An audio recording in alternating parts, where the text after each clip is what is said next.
विधानसभा के आसार पैदा होते हैं, तो क्या आप लोग नीतीश कुमार को साथ ले सकते हैं या उनके साथ जा सकते हैं? देखिए, ये जो अदला बदली का और सब आगे पीछे करने का जो खेल था वो इसी से उठ चुके हैं जी।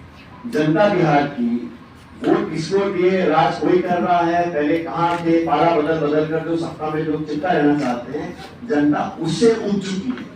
और उस पूरी राजनीति को विराम देने के लिए महागठबंधन का चयन होना बहुत जरूरी है। मुझे लगता है कि वो नौबत नहीं आएगी और ना आनी चाहिए। स्पष्ट और पूर्ण बहुमत के साथ हम लोग सत्ता में आएंगे। स्थिति पैदा हो जाती है हर दल के लिए, मैं किसी दल की बात नहीं करता हूँ, लेकिन कभी कभी ना चाहते हुए भी इस प्रकार का एक कंटेस्ट हो जाता है। लेकिन हमें लगता है कि उसके बावजूद भी परिणाम जो आएंगे, जो जीतकर जाएंगे आएंगे, वो सब साथ हमारे साथ वो महान है।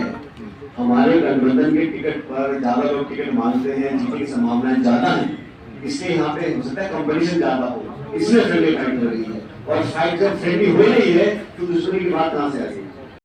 ये वादा कीजिए। और क्या कारण है, जब आप 11 साल से सरकार में दिल्ली में थे और 20 साल से गठबंधन आपका है, तो अब तक आपने वादे पूरे क्यों नहीं किए? आज भी क्या ऐसी जरूरत पड़ रही है कि बार बार तमाम केंद्र के मंत्री, अलग अलग राज्य के मुख्यमंत्री यहाँ पर आकर जनता को आश्वासित कर रहे हैं? आपको जनता ने पूरा मौका दिया था, कमिटमेंट बना के रखी आपने। जो आप आज वादा जनता से कर रहे हैं वो आपने पिछले 1 दशक में पूरा क्यों नहीं किया? आपने 1.25 लाख करोड़ की विशेष पैकेज की घोषणा बिहार में लिखी थी, कहाँ है वो पैसा? कितने उद्योग यहाँ पर लगे? और जो 20 साल से आप लोग नहीं कर पाए, तो क्या गारंटी है कि आप अगले 5 साल में करेंगे? मुझे लगता नहीं कि उनके कार्यक्रम से, उनके भाषण से, घोषणाओं से जनता प्रभावित होने वाली है। हम तो चाहते न्याय हो, आचार संहिता लगी हुई है। मैं इतना ही कहना चाहता हूँ कि कोई भी प्रकरण हो, अगर उसमें किसी को भी असंतोष है या कोई स्नान से पूरी तरह संतोष नहीं है, तो सारे विकल्प खुले हैं।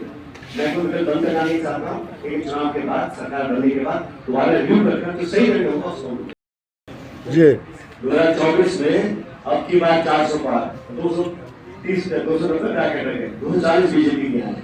तो ये वादे देना, जुमले छोड़ना, लोगों को भ्रमित रखना, मजहब के नाम पर, धर्म के नाम पर, मंदिर मस्जिद के नाम पर लोगों को बांट कर रखना, ये उनकी राजनीति का एक करने का तरीका है। लेकिन पब्लिक ने, भारत के लोगों ने, बिहार के लोगों ने कई बार परख किया और समझ गए हैं कि काट की हानि बार बार नहीं चलती। मोकामा में हुई चुनावी हिंसा में अब अनंत सिंह की गिरफ्तारी हुई, जो जेडीयू के प्रत्याशी है, कैसे देखते हैं? क्यों नहीं गिरफ्तारी? पब्लिक का दबाव था ना। तो ये जो माहौल बना है बिहार में, जो हिंसा हो रही है या हुई है, ये किसकी नाक के नीचे हो रही है? ये वही लोग हैं जो आरजेडी कांग्रेस पर आरोप लगाते हैं, जंगल राज की बात करते हैं। ये कौन सा राज है? और वो तो निर्वाचन आयोग ने कदम उठाए हैं।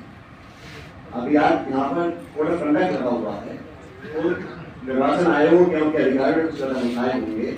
मैं तो इतना कहना चाहता हूँ, बात एक घटना की नहीं है, बात एक अरेस्ट की नहीं है।